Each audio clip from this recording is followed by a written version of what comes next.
जरा इमेजिन कीजिए दोस्तों, एक गैंगस्टर अपने प्यार में गिराने के लिए लड़की को किडनैप करके अंडरग्राउंड रूम में कैद कर लेता है और वह उसे तब तक किडनैप रखेगा जब तक कि लड़की को उससे प्यार ना हो जाए। कुछ ऐसा ही होता है आज की हमारी इस कहानी में। अब देखते हैं आगे क्या होता है। कहानी की शुरुआत एक किडनैप की हुई लड़की से होती है जो नींद से जागती है और खुद को अकेले कमरे में पाती है। उसके पैरों पर पट्टी बंधी हुई होती है जिसे हिलने डुलने में भी परेशानी होती है। तभी वहां पर एक थॉमस नाम का आदमी आता है और बताता है, मैंने आपको किडनैप किया है और आपके पैरों को डैमेज कर दिया है जिससे आप चल तो क्या हिल भी नहीं सकती। थॉमस उसे उसका नाम रूबी बताता है और उसके माँ बाप और एजुकेशन के बारे में भी बताता है, जिसका मतलब यह है कि रूबी अपनी पिछली याददाश्त को खो चुकी है। थॉमस उसे दिन में 3 बार खाना देगा जिसके बाद उसे पेन किलर लेनी होगी जिससे कि उसको दर्द एहसास ना हो। थॉमस उसके नहाने से लेकर टॉयलेट तक के सभी काम करेगा क्योंकि रूबी ऐसा करने की कोशिश भी की तो उसके पैर परमानेंटली डैमेज हो जाएंगे। रूबी को ठीक होना है तो जैसा थॉमस बोलेगा वैसा ही करना होगा। रूबी इस रूम से भाग भी नहीं सकती क्योंकि ये रूम शहर से बहुत दूरी पर है। और ये कहकर थॉमस दरवाजा लॉक करके वहां से चला जाता है। उस रूम में रूबी अकेली रहती है। थॉमस उसे खाना पीना देकर चला जाता है और फिर एक दिन रूबी रूम में पड़े हुए अपने बैग के पास जैसे तैसे घसीट कर पहुंच जाती है। उसे वहां पर एक ड्राइविंग लाइसेंस और एक शीशा मिलता है जो रूबी खुद को उस शीशे में देखकर ड्राइविंग लाइसेंस की फोटो से मैच करती है, जिससे हमें पता चलता है कि वो ड्राइविंग लाइसेंस उसी का ही है। लेकिन इतने में थॉमस के आने की आवाज सुनाई देती है तो उस बैग से एक बॉल निकल जाती है जिसे रूबी अपनी जेब में डाल लेती है और थॉमस के आने से पहले ही जैसे तैसे घसीट कर वो अपनी जगह पर वापस चली जाती है। थॉमस उस रूम में आकर उसे जबरदस्ती पेन किलर खिला देता है जिससे वह वहीं सो जाती है। जब वो नींद से जागती है तो थॉमस उससे फिर से वही बातें करता है कि तुम्हारा नाम रूबी है, मैंने तुम्हें किडनैप किया है, तुम्हारे पैरों को डैमेज कर दिया है और मैं तुम्हें तब तक किडनैप रखूंगा जब तक कि तुम मेरे प्यार में ना पड़ जाओ।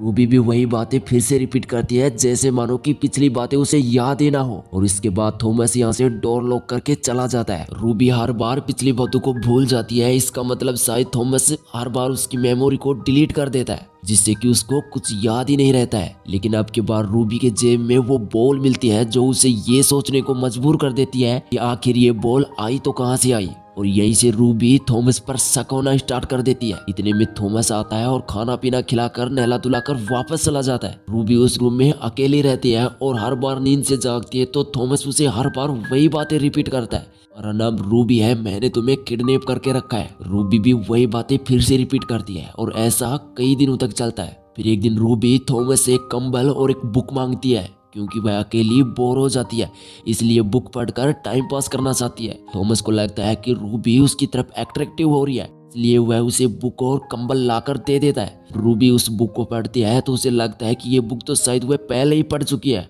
और उसे अपनी पुरानी जिंदगी की बस सिर्फ यही बात याद थी। थॉमस उसे बताता है कि वह उसकी फेवरेट बुक हुआ करती थी जो उसके इमोशन से कनेक्टेड है और शायद यह बुक रूबी को पुरानी वापस याद दिलाने में कामयाब हो जाए। इसमें थॉमस उसकी पूरी मदद करेगा। रूबी उसे एक कॉफी मांगती है तो थॉमस उसे तुरंत ही लाकर दे देता है, मानो जैसे पहले से ही पता हो। रूबी जैसे ही कॉफी पीती है तो उसकी मेमोरी एक्टिव होने लगती है और उसे पुरानी जिंदगी जैसा महसूस होने लगता है। बस डोर लॉक करके चला जाता है तो रूबी शीशे की मदद से उस बुक में उल्टे अक्षरों में लिखे हुए कुछ शब्दों को पढ़ती है तो हमें पता चलता है कि थॉमस पर भरोसा नहीं करना चाहिए, जिसकी वजह से रूबी थोड़ा शॉक्ड हो जाती है। और जब शाम को डिनर करते हैं तो रूबी उसको कहने लगती है कि तुम यहाँ पर कितनी लड़कियों को फंसा चुके हो, यहाँ पहले उन्हें फंसा कर लाते हो फिर उनका रेप करते हो। रूबी को लगता है कि शायद वो बुक किसी और लड़की ने लिखी है जो यहाँ पर पहले ही फंस चुकी है, जिसकी वजह से थॉमस गुस्सा होकर अपना हाथ टेबल पर मारता है जिससे उसके हाथ से खून निकलने लगते हैं। और वह बताता है कि तुम ही पहली लड़की हो और मैं तुमसे सिर्फ ये चाहता हूँ कि तुम मेरे प्यार में पड़ जाओ।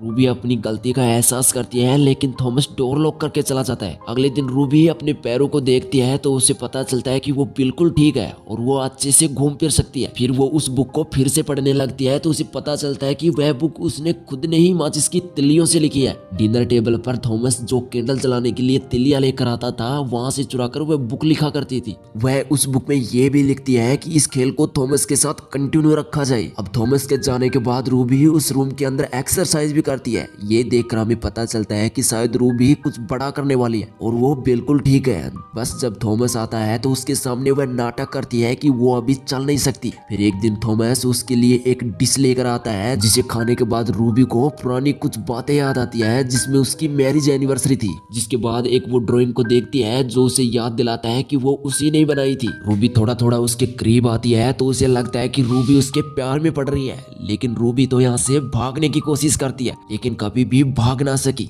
फिर रूबी उसके साथ में डांस करती है तो उसे उसकी पुरानी जिंदगी के कुछ पल याद आने लगते हैं जिसमें थॉमस उसे शादी के लिए प्रपोज करता है और वह भी उसे खुशी खुशी हाँ कर देती है। लेकिन अब रूबी पूछती है कि आखिर हमारी हंसी खुशी जिंदगी में ऐसा कैसे हुआ। थॉमस अब उसे सब कुछ सच सच बता देता है कि वो एक वीकेंड पर उसके दोस्त निक के साथ बार में थी। थॉमस उसे पिक करने के लिए आने वाला ही था लेकिन ट्रेन छूट जाने की वजह से आ नहीं पाया और निक उसके ड्रिंक करने का फायदा उठाकर उसके साथ में रूम में जबरदस्ती रेप कर देता है। थॉमस उसे ढूंढता हुआ जब निक के रूम में जाता है तो उसे पता चलता है कि निक ने उसके साथ में जबरदस्ती की है और उसकी खूब पिटाई की है। रूबी की यह दशा देखकर थॉमस गुस्से में होकर निक को जान से मार देता है क्योंकि थॉमस रूबी से बहुत प्यार करता था। ये सब देखकर रूबी को गहरा सदमा लग जाता है और वो ना तो थॉमस को पहचान पा रही थी और ना ही खुद को। थॉमस उसे शहर से दूर लेकर जाता है और एक जंगल में रूम में रखता है। रूबी से खूब प्यार करता है इसलिए ऐसी हालत में वह उससे दूर भी नहीं होना चाहता। वह रूबी की हर चीज को बारीकी से समझता है तो उसे पता चलता है कि रूबी देर तक सोती है तो उसकी याददाश्त चली जाती है, इसलिए वह उसे 4 घंटे ही सोने देता है। लेकिन रूबी को लगता है कि थॉमस भी निक की तरह उसे नुकसान पहुंचाना चाहता है, लेकिन थॉमस कुछ ऐसा सीन क्रिएट करता है जिससे वह उसकी नज़र में धीरे धीरे विलन से थॉमस के रूप में कन्वर्ट हो जाता है।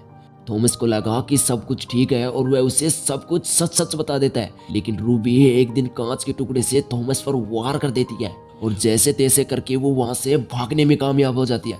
लेकिन बाहर जाकर देखती है तो उसे पता चलता है कि वो एक छोटे से आयरलैंड पर है जहाँ एक छोटी सी बोट भी है। लेकिन वो वहां पर जाती है तो वहां पर पहुंचते पहुंचते इतनी थक चुकी है कि वो बेहोश होकर गिर जाती है। अगले सीन में रूबी हॉस्पिटल में होती है जहाँ उसे डॉक्टर बताता है कि उसकी मेमोरी लॉस हो चुकी है, लेकिन वह डॉक्टर उसकी जी जान से रिकवर करने के लिए कोशिश करेगा। ये कहकर वह बाहर आ जाता है और हमें पता चलता है कि वह डॉक्टर कोई और नहीं बल्कि थॉमस ही होता है और ये कहानी यही पूरी हो जाती है। इस कहानी में थॉमस अपने प्यार को पाने के लिए लास्ट तक भी पूरी कोशिश करता है। बाकी आपको ये कहानी कैसे लगी कमेंट सेक्शन में जरूर से बताना और भाई वीडियो को लाइक और शेयर करना तो बिल्कुल भी मत भूलना। और हाँ, ऐसे ही वीडियो देखने के लिए चैनल को सब्सक्राइब भी कर देना।